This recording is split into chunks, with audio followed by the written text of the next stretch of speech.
hidup itu yang penting happy. Dari situ kemudian mereka berbuat semaunya.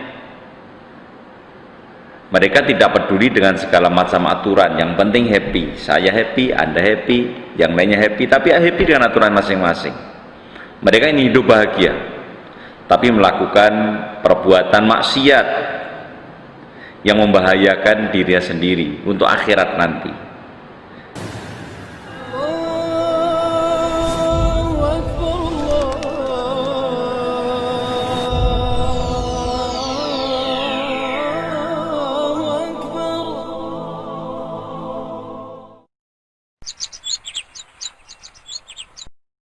Bismillahirrahmanirrahim. Assalamualaikum warahmatullahi wabarakatuh. Innal hamdalillah nahmaduhu wa nasta'inuhu wa nastaghfiruhu wa natubu ilaih wa na'udzu billahi min syururi anfusina wa sayyiati a'malina may yahdihillahu fala mudhillalah wa may yudlil fala hadiyalah wa ba'd. Kaum muslimin rahimakumullah, ada orang yang berkata bahwa hidup itu yang penting happy. Hidup itu yang penting happy. Dari situ kemudian mereka berbuat semaunya. Mereka tidak peduli dengan segala macam aturan, yang penting happy. Saya happy, Anda happy, yang lainnya happy, tapi happy dengan aturan masing-masing. Mereka ini hidup bahagia, tapi melakukan perbuatan maksiat yang membahayakan dirinya sendiri untuk akhirat nanti. Mereka tertipu dengan kebahagiaan sesaat yang mereka rasakan di dunia ini, sehingga mereka tetap berani dan tetap nekat melakukan perbuatan yang dilarang oleh agama. Memang kaum muslimin rahimakumullah, hidup bahagia merupakan dambaan setiap manusia. Namun banyak orang yang tidak tahu atau tidak mau tahu bahwa kebahagiaan hakiki itu adalah kebahagiaan akhirat. Jadi kebahagiaan hakiki itu kebahagiaan di akhirat. Allah Subhanahu wa taala berfirman, "Wa ma hadhil hayatud dunya illa lahwun wa la'ibun. Wa innad daral akhirata lahyal hayawan law kanu ya'lamun." Dan tiadalah kehidupan dunia ini melainkan senda gurau dan main-main, dan sesungguhnya akhirat itulah yang sebenarnya kehidupan kalau mereka mengetahui. Kaum muslimin rahimakumullah, ketika menjelaskan maksud ayat ini, Imam Ibnu Katsir radhiyallahu anhu beliau mengatakan bahwa Allah azza wa jalla berfirman dalam rangka memberitakan betapa dunia itu hina, akan hancur dan akan sirna pada saat yang telah ditentukan, dan dunia ini tidak kekal dan sekedar mendatangkan kelalaian yang bersifat permainan. Dan firman Allah, dan sesungguhnya akhirat itulah yang sebenarnya kehidupan. Maksudnya akhirat itu adalah kehidupan yang kekal, yang hak, yang tidak akan binasa, yang tidak akan sirna. Kehidupan akhirat berlangsung terus-menerus selama-lamanya. Kemudian pada ayat yang menyatakan kalau mereka mengetahui, maksudnya jika manusia tahu maka sungguh mereka tidak akan lebih mengutamakan sesuatu yang bersifat baqa. Jadi jika manusia tahu maka sungguh mereka akan lebih mengutamakan sesuatu yang bersifat baqa atau kekal daripada yang fana atau binasa. Demikian nanti kalau kita buka penjelasan di dalam tafsir Ibnu Katsir surat Al-Ankabut ayat yang ke-64. Kaum muslimin rahimakumullah, oleh karena itu agar tidak salah langkah, tujuan dan prioritas dalam mengejar kebahagiaan yang kita inginkan, di sini akan saya jelaskan secara sekilas. Ya, saya sampaikan beberapa hal terkait dengan kebahagiaan di dunia dan di akhirat.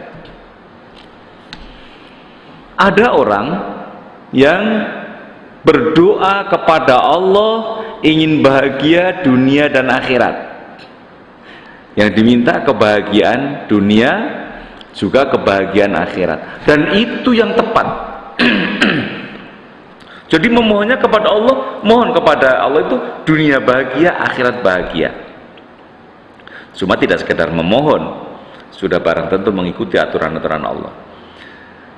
Ini puncak kebahagiaan kaum muslimin.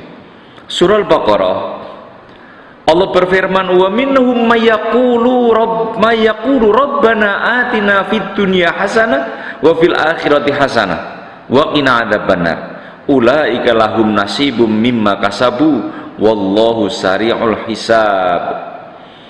Dan di antara mereka ada yang berdoa, ya Rabb kami, berilah kami kebahagiaan di dunia dan kebahagiaan di akhirat, dan peliharalah kami dari siksa neraka. Mereka itulah orang yang mendapatkan bagian dari amal yang mereka usahakan, dan Allah sangat cepat perhitungannya.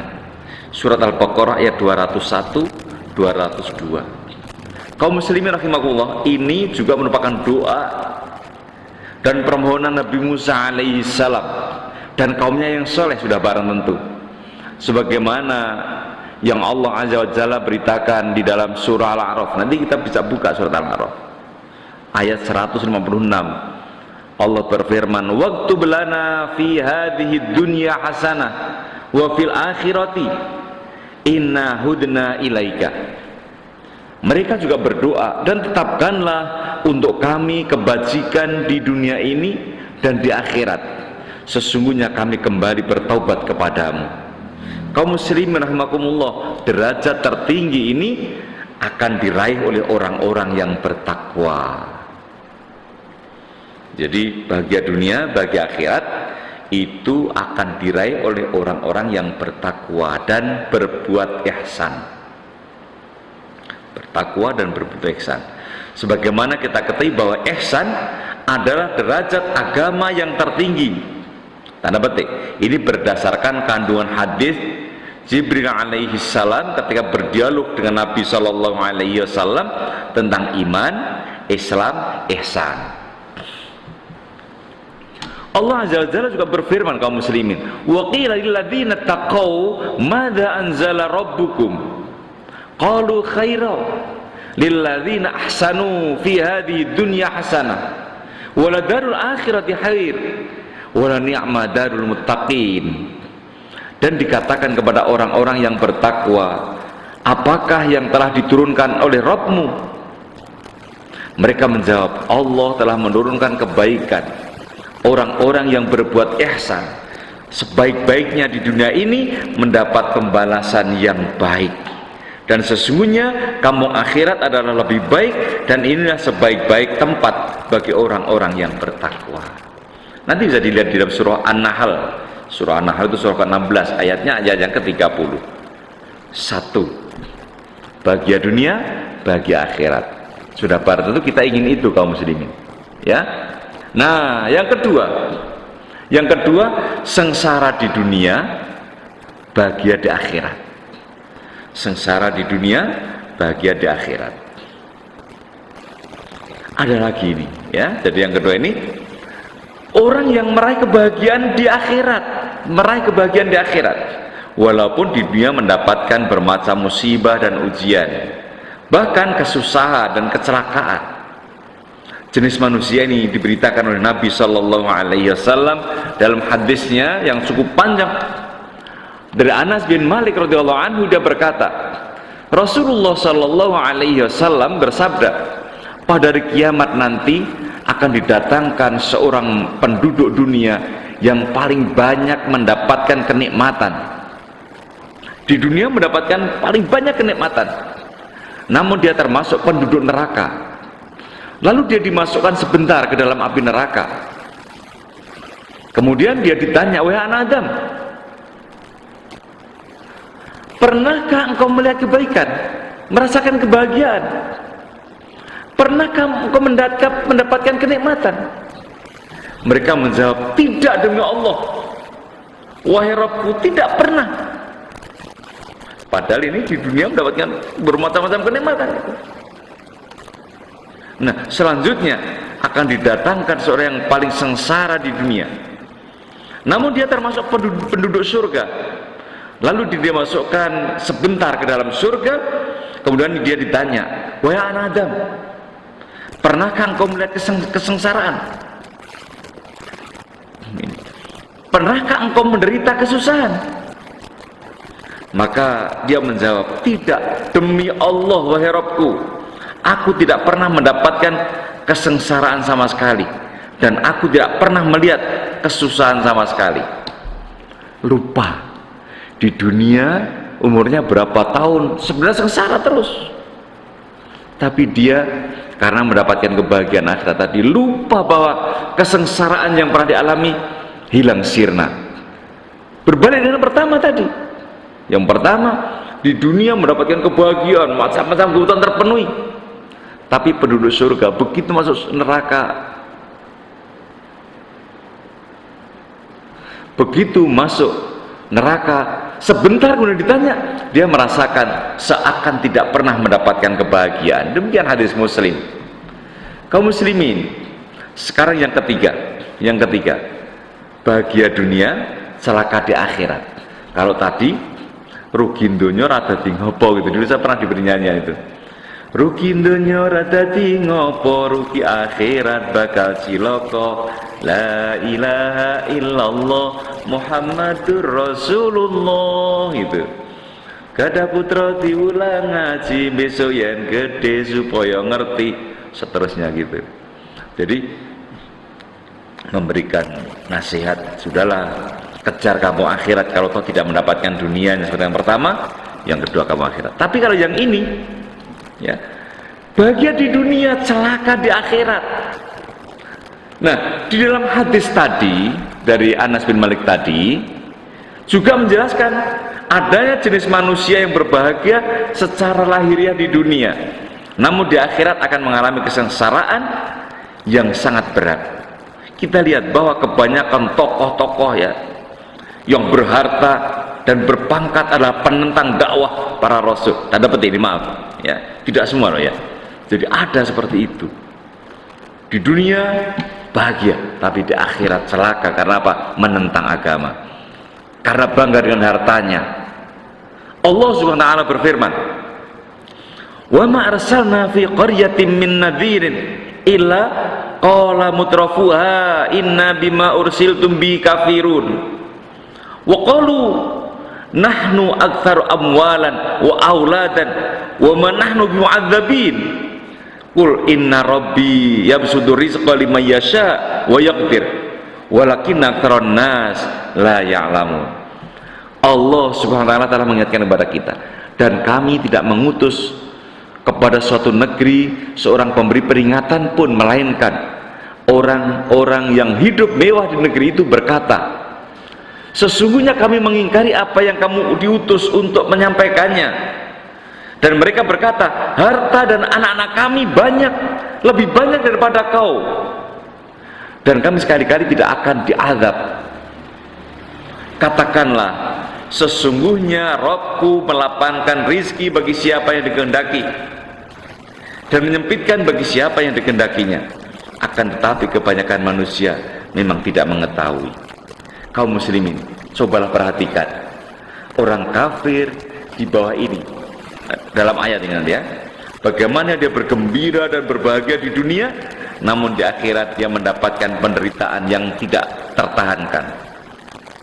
Wa amma man utiya kitabahu wara'a dhahri fasawfa yad'u thubura wa yasla sa'ira innahu kana fi ahlihi masrura innahu dhanna alla yahur. Adapun orang-orang yang diberikan kitabnya dari belakang, maka dia akan berteriak, celaka aku, dan dia akan masuk ke dalam api neraka yang menyala-nyala di neraka itu. Sesungguhnya dia dahulu di dunia bergembira ria di kalangan kaumnya yang sama-sama kafir, penuh dengan kemewahan. Sesungguhnya dia menyangka bahwa dia sekali-kali tidak akan kembali kepada Tuhannya. Bukan demikian. Yang benar, sesungguhnya Rabb-Nya telah melihatnya. Kaum muslimin, lihatlah tokoh-tokoh kafir dahulu, dan bisa jadi sekarang. Lihatlah Fir'aun, lihatlah Haman, Qarun dan lainnya. Janganlah kita tidak silau ya, janganlah kita tidak silau dengan kebahagiaan mereka yang bersifat sementara, tidak terperangah dengan limpahan harta yang mereka miliki. Karena tempat kembali orang-orang kafir adalah neraka. Oleh karena itu, jangan sampai seseorang bercita-cita meraih kebahagiaan di dunia saja, karena dunia itu bersifat sementara, akan hancur dan akan hina, dan sangat hina di hadapan Allah. Sesungguhnya Allah Azza wa Jalla mencela orang-orang yang berdoa dan memohon kepadanya hanya untuk mendapatkan kebahagiaan dunia. Loh, apa ada? Ada, ya, ada. Allah berfirman, "Faminan nasi may yaqulu rabbana atina fid dunya wa ma lahu fil akhirati min khalaq." Maka di antara manusia ada yang berdoa, "Ya Rabb kami, berilah kami kebaikan di dunia, dan tiadalah baginya bagian yang menyenangkan di akhirat."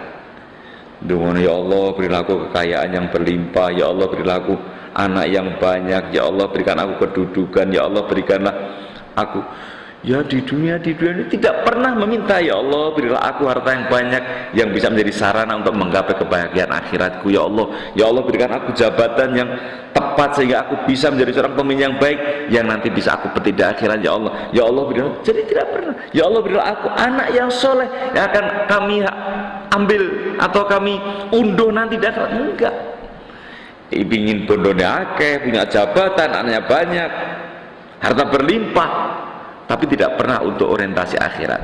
Ini dalam surah Al-Baqarah ayat yang ke-200. Nah, ini yang lebih menyedihkan kaum muslimin. Celaka di dunia, celaka di akhirat. Jenis manusia terakhir ini adalah orang-orang yang benar-benar celaka. Naudzubillah. Orang yang tidak memahami dan jauh dari ajaran Islam yang benar dan jauh dari kemudahan rezeki di dunia. Hidup sengsara, namun anehnya dia memiliki cita-cita, keinginan yang sangat buruk, seperti berbuat maksiat atau merusak bila memiliki kekayaan, kalau punya jabatan. Sesungguhnya keempat jenis manusia ini dijelaskan oleh Nabi SAW dalam satu hadis yang cukup panjang, bahwa Rasulullah SAW bersabda, sesungguhnya di dunia ini ada 4 orang. Artinya ada 4 kelompok orang. Pertama, hamba yang Allah berikan rizki kepadanya berupa harta di jalan Allah, di jalan yang halal, dan ilmu, yakni agama Islam. Kemudian dia bertakwa kepada Rabbnya pada rizki itu, yakni harta dan ilmu itu. Dia berbuat baik kepada kerabatnya dengan rizkinya, dan dia mengetahui hak bagi Allah padanya. Hamba ini berada pada kedudukan yang paling utama di sisi Allah. Kemudian yang kedua, hamba yang Allah beri rizki kepadanya berupa ilmu, namun dia Allah maksudnya tidak memberikan rizki berupa harta. Dia memiliki niat yang baik. Dia mengatakan, seandainya aku memiliki harta, aku akan berbuat baik seperti si fulan, orang yang pertama tadi. Maka dia dibalas dengan niatnya yang baik, pahala keduanya sama. Nah, yang ketiga, hamba yang Allah berikan rizki kepadanya berupa harta dan ilmu. Dia memberikan rizki di Allah tidak memberikan rizki kepadanya berupa ilmu, maaf. Kemudian dia berbuat sembarangan dengan hartanya dengan tanpa ilmu. Dia tidak bertakwa kepada Rabbnya, dia tidak berbuat baik kepada kerabatnya dengan hartanya, dan dia tidak mengetahui hak bagi Allah padanya. Jadilah hamba ini berada pada kedudukan yang paling buruk di sisi Allah.